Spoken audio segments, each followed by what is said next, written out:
თავისუფლების მოედნის შემდეგ კოალიცია ძლიერი საქართველოდან გასვლის შესახებ ანადოლიძემ გამოაცხადა. სოციალურ ქსელში დაწერა, რომ ბრძოლას დამოუკიდებლად იწყებს, თუმცა მიზეზები არ განუმარტავს. ჩვენი მთავარი ამოცანა იყო, რომ არ მიგვეცა საშუალება ბიძინა ივანიშვილისთვის მოეპარა თქვენი ხმები და დაიზიანებინა საქართველოს ევროპული კურსი. ამ მიზნით გვერდით გადავდეთ ჩვენი ამბიციები და ჩვენი მიზნები. ვფიქრობთ, რომ ეს თანამშრომლობა არის ძალიან მნიშვნელოვანი შესაძლებლობა, რომ დამოუკიდებლად განვითარდეს პარტია ხალხისთვის.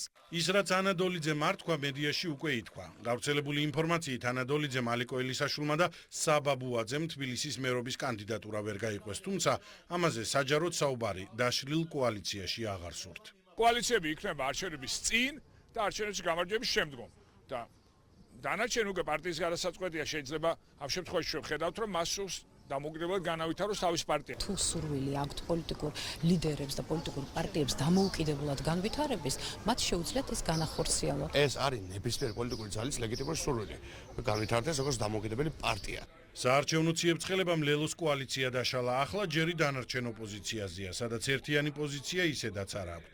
ბოიკოტის მომხრეები სხვებისაგან ბოიკოტს ითხოვენ, თუმცა ამ მოთხოვნაში ძველი და ახალი ნაციონალები მარტო არიან. მათი არც კრიტიკა, არც მოწოდებები, არც ბულინგი, როგორც მათ შეუიათ, ჩვენს გადაწყვეტილებაზე ვერანაირ გავლენას ვერ ახდენს.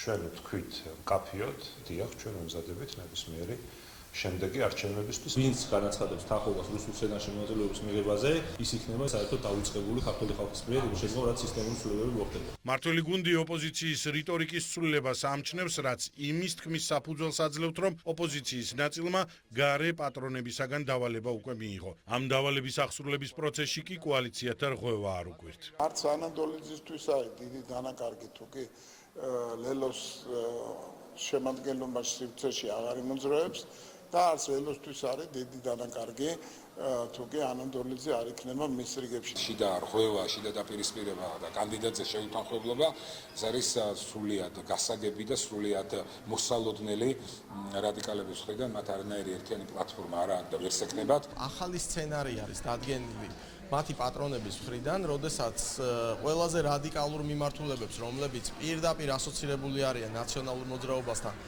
ისინი ეუბნებიან, რომ ბოლომდე ჯიუტად უარი თქვით ამ პროცესში მონაწილეობაზე, თუმცა თქვენი ხმები მაქსიმალურად უნდა წავიდეს იმ ყულაბაში, რომელიც რადიკალური ფრთის, იმ ჯგუფებს ეკუთვნის, რომელიც რა თქმა უნდა კრებსით ნაციონალური მოძრაობის ნაწილი არიან. ადგილობრივი თვითმმართველობის არჩევნებში მონაწილეობისაკენ ოპოზიციას მოკავშირე ევროპარლამენტარებმა უკვე მოუწოდეს, თუმცა მათ ნაწილს მოწოდების მყისიერი აღსრულება ეუხერხულება.